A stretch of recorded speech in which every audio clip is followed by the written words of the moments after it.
how does overload actually operate? So I want to take a closer look at that, and then we'll do some questions about overload, and then we'll switch gears at the end to talk about something interesting. All right, so let's talk about overload. When you get a work commitment that you agree to, it's broken into, or we can break it into two different parts, execution and overhead. So execution is actually executing the work required by that commitment. So if we take an article that you're writing as an example, the execution is actually writing the article. You're at the word processor, you're putting the words there. The overhead is everything that goes around it. The back and forth communication to set up the interview with someone.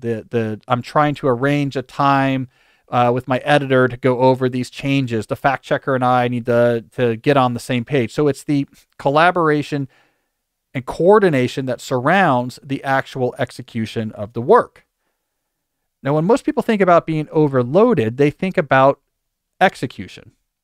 The total amount of things I actually have to do has piled up to a point where I don't even think I have enough time to get it done. This is the classic understanding of overload. This is what students suffer from when they realize tomorrow I have to get this paper done, and I have this test, and I have to finish this problem set. And if they look at the actual work they have to execute, the writing, the studying, and the solving of the problems, the amount of time required to do that is more than they really have hours between now and when these things are due. So execution, if you have too much total execution to do for the time you have available, can create a sense of overload. In most knowledge work settings, however, we don't get anywhere near the execution demands being too large. The source of overload for a lot of knowledge workers actually comes from the overhead component. The coordination and collaboration activities that surround the work we do can fragment up, can muck up, can make hard to pass your schedule much quicker than the actual execution can. And the reason why this is partially the nature of the work, not the time required by it. Overhead often requires coordination or collaborations with other people.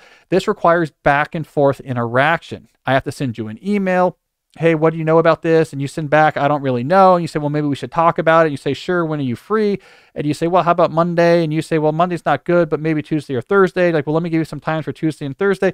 There is a lot of back and forth that happens. And as we talk about commonly on the show, back and forth generates context switching. I have to keep switching my attention back to this conversation every time I need to service or move this conversation forward. Coordinate overhead also creates just other landmines on your schedule, such as meetings. We should probably just get together and discuss this. We should probably hop on a call and just see what's going on about this.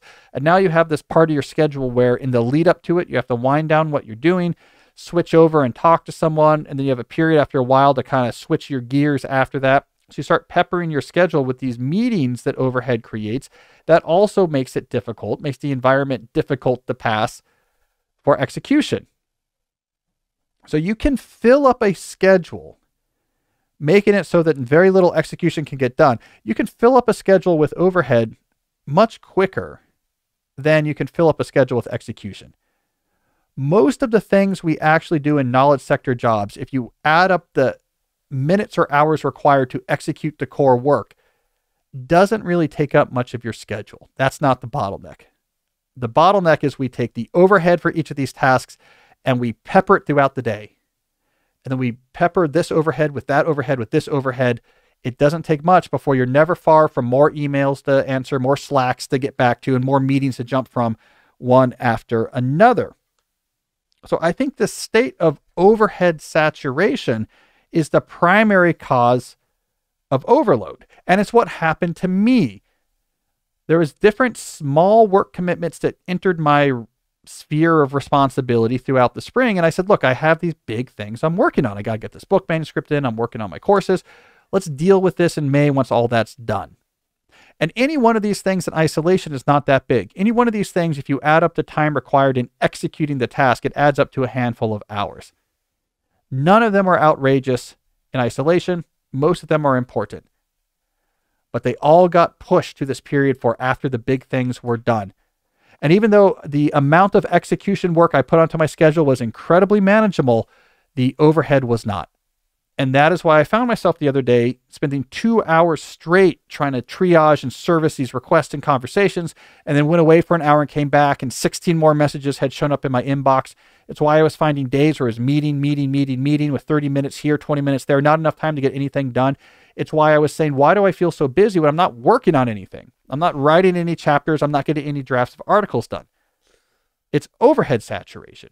The overhead will kill you way before the execution gets close.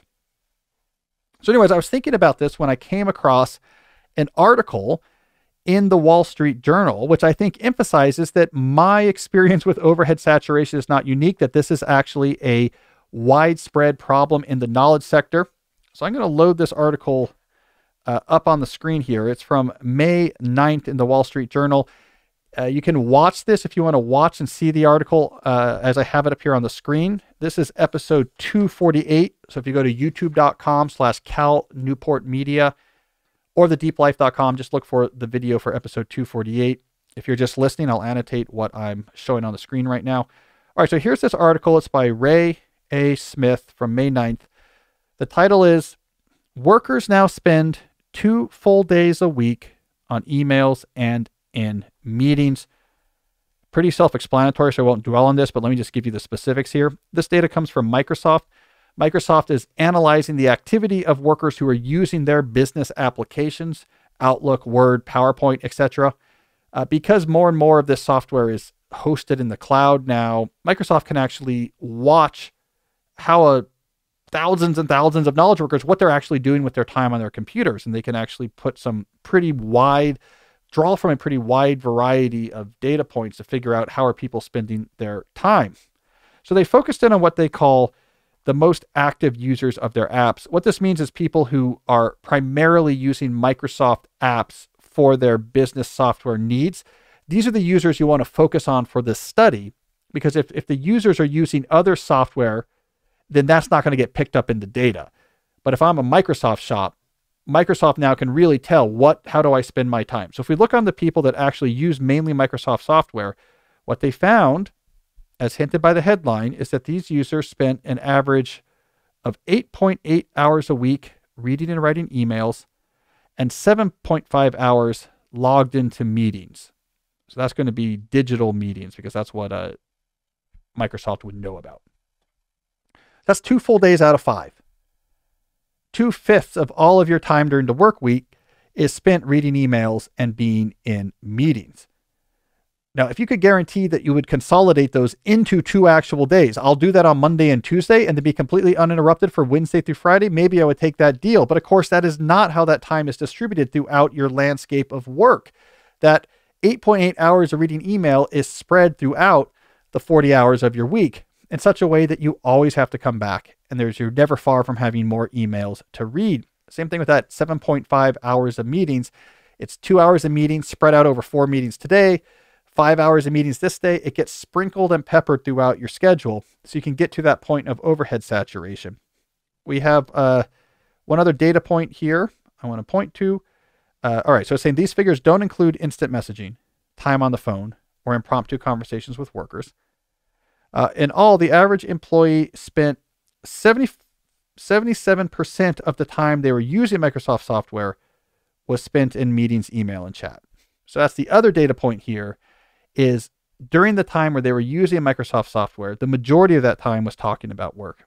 Only 43% of their time they spent using that software was for, quote unquote, creating things. Now, there's a bit of analysis here. I want to, this is subjective description, which I think is apt. Both workers and bosses complain that digital overload is hurting innovation and productivity, a sentiment echoed in numerous workplace studies. In a separate Microsoft survey of 31,000 people worldwide, nearly 2 out of 3 said that they struggled to find time and energy to do their actual job. So they struggled to find time and energy to do their job. Those people were more than 3 times as likely as others to say innovation and strategic thinking were a challenge. We have a quote here from the leader of the research team. People feel quite overwhelmed, a sense of feeling like they have 2 jobs, the jobs they were hired to do, but then they have this other job of communicating, coordinating, and collaborating. Folks, this is exactly what I've been talking about on this show for years. This is exactly what I just talked about at the opening of today's deep dive. It is the overhead of coordinating and collaborating work that is causing all of these problems with overload and the subsequent symptoms of burnout that we are realizing have become epidemic in modern knowledge work. And it is very important that we recognize it. It's overhead, not the work itself. It's the meeting about the report, not the writing the report, that's really causing problems. Now, once we understand this issue, I think it clarifies potential solutions. One of the big discussions right now, of course, is around artificial intelligence. We've talked about this on this show before. People are thinking, well, wait a second. Maybe what we need to help work become more productive is artificial intelligence agents, artificial intelligence powered agents that can help us do our work. They can help gather sources or write the rough draft of the article that we need to write, or gather the information I need to put together this spreadsheet. And this is going to really boost productivity. And my point is, let's say even if that technology can do all of that, and that's a whole separate if, can it really do that? Let's put that aside for now. It is not going to get to the core of the problem that is making people feel overloaded, which is the overhead around these tasks. The needing to go back and forth on these nuanced, subtle, subjective, interpersonal issues about what about this? Do you know about this? When should we meet about this? Let me get your thoughts on this. Let me make sure everyone feels heard. This sense of overload is coming from this overhead, and that's not something we can solve by just making our software tools more efficient. It's not something we can solve by having an artificial intelligence agent gather data from us. It's not something we can solve by making the interface for communication faster, that my email is going to auto guess what words I want to type. All of that might help a little bit at the margins, but if we want to really get rid of overload, we have to start caring about how we collaborate and coordinate work. How do we take that activity of collaboration and coordination that surrounds the work and make its footprint much smaller and consolidated? How do we get rid of the ability of even a relatively small obligation to create 30 or 40 back and forth emails and 4 meetings? I believe that to be critical. And B, we got to manage workload. We have to say it's not just how many hours is this thing going to take, but also what's the overhead going to be. A lot of overhead is unavoidable. So the secret is do less things at a time. I only have 2 things on my plate at a time. So now the overhead does not destroy my schedule. So I can actually execute pretty efficiently. And then those things are done and I can do 2 other things. And the overhead is small. So I can execute that efficiently and I get it done faster. And you know what? Those 4 things got done much faster than if you had put all 4 things on my plate at the same time. Workload management has to be a critical part of this solution. And that's something that's going to require systems, that's going to require organizational buy-in. So I think this is where our focus should be, not how do we do our work faster, but instead, how do we make coordination and collaboration that surrounds tasks have less of a spread out footprint on our schedule? And B, how can we have smarter workload management systems that keep less on your plate at the same time? This is not about doing less work. This is not a dichotomy between workers and management where they both have their own interests. And it's in the management's interest for us to have more on our plate and in our interest to have less. No, it's in everyone's interest for us to hold things back and only give people 1 thing to do at a time or 2 things to do at a time because it gets done faster. And the total amount of work produced per year is going to be higher. But it just requires a system, and that's annoying, and that's hard, and we don't like change. So I think overload is a real issue. It's caused by overhead. Overhead is where we have to focus our energy when it comes to trying to find solutions. So I think that Wall Street Journal article makes clear this is a widespread problem. It's time to get more serious about thinking about how to get rid of it. Did you talk about overhead saturation in A World Without Email, that term? No. I mean, I definitely talked about overhead being a problem and the back and forth being a problem. And A World Without Email gets into the psychology and neuroscience about why all that context shifting is really bad. But I didn't use that term. In my new book, in Slow Productivity, which is coming out next year, I do talk about this. And actually, the terminology I use in that book is the overhead tax. Every obligation brings with it an overhead tax. And when the amount of that taxes get to a certain point, you get the saturation. I sometimes also call it an overhead spiral, where now suddenly you're spending so much time in the overhead of your work that you can't actually get the work done, which means more work piles up, which means more overhead enters the scene, and it spirals out of control. Yep. And I think this happened. I talk about this more in the book, so I can talk about it now because it'll be a year till that book comes out. But basically, a really short summary of the argument I made there is we tend to keep our workloads right at the precipice of that spiral out of control. So we say yes and yes and yes until we're so worried about things spiraling out of control that we finally have cover to say no. And what happened, this was exposed by the coronavirus pandemic, because for a lot of knowledge workers, when they quickly shifted remote, it's not like it doubled their workload, but it added a non-trivial amount of new work unexpectedly. And since everyone was right on the edge, it pushed a lot of people right over that border. And that's why we had that phenomenon during that first year and a half of the pandemic, where we had knowledge workers at home who were doing Zoom meetings 8 hours a day, who were emailing until late at night, and who were feeling like they couldn't actually get much work done. It's because we pushed the whole population over that point where you get fully saturated by overhead. It's just really not a good place to be. And managers should really worry about this. I mean, it's a terrible way to actually deploy your resources if you have workers who are saturated with overhead. I think that's important because, it's nice to have a dynamic where we can tweet indignantly about bad people, but the solution here is more complicated and the issue is more subtle. It's not just mustache twirlers saying, if I could just get more overhead on Jesse's plate, my plan to, kidnap the queen's daughter and get a ransom is going to come to fruition. It's not necessarily a mustache twisting manager.